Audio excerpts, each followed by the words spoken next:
قل أرأيتم شركاءكم الذين تدعون من دون الله أروني ماذا خلقوا من الأرض أم لهم شرك في السماوات أم آتيناهم كتابا فهم على بينة منه بل إن يعد الظالمون بعضهم بعضا إلا غرورا۔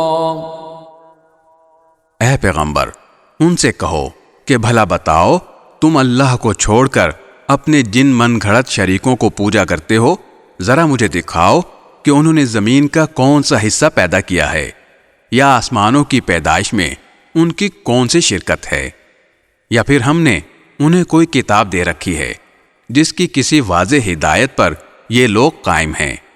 نہیں، بلکہ یہ ظالم لوگ ایک دوسرے کو خالص دھوکے کی یقین دہانی کرتے آئے ہیں۔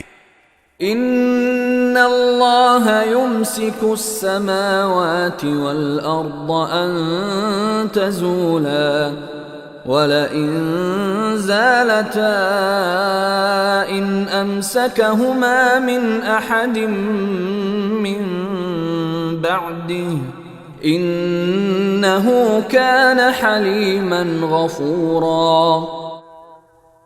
حقیقت یہ ہے کہ اللہ نے آسمانوں اور زمین کو تھام رکھا ہے کہ وہ اپنی جگہ سے ٹلے نہیں، اور اگر وہ ٹل جائیں تو اس کے سوا کوئی نہیں ہے جو انہیں تھام سکے۔